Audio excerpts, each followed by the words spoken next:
পিসিমণির ছোড়া চ্যালেঞ্জে পিসিমণিকে হার মানাতে এবার বিয়ের দুদিন যেতে না যেতেই গাইনোকোলজিস্টের কাছে দ্বারস্থ হতে হলো স্রোত সার্থককে। হ্যাঁ বন্ধুরা, ভিডিওতে লাইক দিয়ে দেখতে থাকুন। সার্থক বলতে থাকে যে পিসিমণি, আমি তোমাকে চ্যালেঞ্জ করে বলতে পারি যে তুমি যে স্রোতের প্রেগনেন্সির মিথ্যে গুজব ছড়ানোর চেষ্টা করছো, বাবার মাথা খাওয়ার চেষ্টা করছো, সেটা কোনো মতেই সম্ভব হবে না। কারণ আমি চ্যালেঞ্জ করে বলতে পারি যে পুরোপুরি এটা একটা ভুল ধারণা ছাড়া কোনো কিছুই না। অ্যান্ড আই চ্যালেঞ্জ, আমি এটা প্রমাণ করে দেখাবো। তখন সার্থকের পিসিমণি বলতে থাকে যে তাহলে করে দেখা।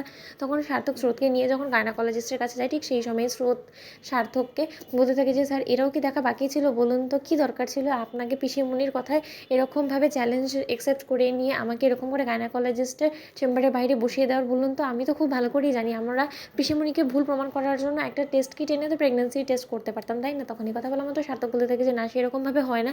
আমি হাতে না হাতে প্রমাণ দিতে চাই সে পিসিমণির, তার জন্যই আমি তোমাকে এখানে নিয়ে এসেছি। আমরা ফুললি চেক আপ করানোর পর তোমার এই প্রেগনেন্সি নিউজটা যে ফেক সেটা নিশ্চিত হওয়া মাত্রই পিসিমণিকে বুঝিয়ে দিব পরিষ্কারভাবে যে পিসিমণি যেটা ভেবেছে সেটা টোটালি একটা ভুল আর একটা মিথ্যে গুজব ছাড়া কোনো কিছুই না। ওদিকে এই কথা বলা মাত্র ডক্টরের কাছে যাওয়া মাত্রই সার্থককে ডক্টর বলতে থাকে যে আপনাদের বিয়ে হয়েছে কতদিন বলুন তো, আর দেখে তো মনে হচ্ছে যে ওনার যথেষ্ট বয়সটা কম, তাহলে আপনারা এরই মধ্যে বেবি প্ল্যান কেন করলেন বলুন তো?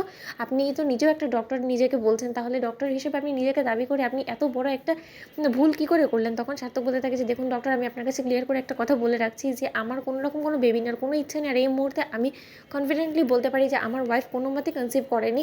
আর এটা সামান্য একটা ভুল ধারণা, একটা মিসআন্ডারস্ট্যান্ডিং ছাড়া কোনো কিছু না। আপনি প্লিজ চেক আপ করে ওর রিপোর্টটা আপনি আমার হাতে ধরিয়ে দিন, এরপরে আমি নিশ্চিন্তভাবে আমার পরিবারকে গিয়ে ভুল প্রমাণ করতে পারবো। ওদিকে এই কথা বলা মানে ডক্টর বলতে থাকে যে ঠিক আছে চলুন স্রোত, আমি আপনাকে একবার চেক আপ করে দেখছি। ওদিকে স্রোতে চেক আপ করানো মাত্রই ডক্টর বলতে থাকে যে প্রেগনেন্সি সিমটমস ওনার মধ্যে ক্লিয়ারলি দেখা যাচ্ছে। তখন সার্থক বলতে থাকে যে আপনারা কেন বুঝতে চাইছেন না বলুন তো, যে ও কোনো মতেই প্রেগনেন্ট হতে পারে না। তখন ডক্টরের সাথে এক পর্যায়ে তর্ক বিতর্কে জড়িয়ে পড়ে সার্থক, আর তারই ফলে ডক্টর স্রোতকে বলতে থাকে যে আচ্ছা আপনাদের তো বিয়ে হয়েছে তাই না, এখন যদি আপনি প্রেগনেন্ট হয়ে থাকেন তাতে অসুবিধা কী আছে, আমি তো সেটাই বুঝতে পারছি না। তখন সার্থক বলতে থাকে যে স্রোত তুমি বরঞ্চ এখান থেকে উঠে এসো, এখানে তোমার ট্রিটমেন্ট আমি কোনো মতেই করাবো না, তোমার প্রেগনেন্সি টেস্ট বরঞ্চ আমি অন্য কোনো জায়গা থেকে করিয়ে নিব। দিকে কথা বলা মাত্র ডক্টর যখন অবশেষে প্রেগনেন্সি টেস্ট করার জন্য স্রোতকে পারমিশন দিয়ে দেয়, ঠিক সেই সময় স্রোত প্রেগনেন্সি টেস্ট করা মাত্র 2 ঘন্টা ওয়েট করতে থাকে আর বলতে থাকে যে স্যার আমার তো বড্ড বেশি টেনশন হচ্ছে, কেন জানি না আমার গা হাত পা ঠান্ডা হয়ে আসছে। ঠিক সেই সময় সার্থক বলতে থাকে যে কেন, কোন বিষয় নিয়ে তোমার টেনশন হচ্ছে, যেখানে কিনা আমরা দুজনেই এই বিষয় নিয়ে যথেষ্ট পরিমাণে অবগত আছি যে এটা কোনো মতেই আমাদের ক্ষেত্রে সম্ভব না। কারণ আর 4-5টা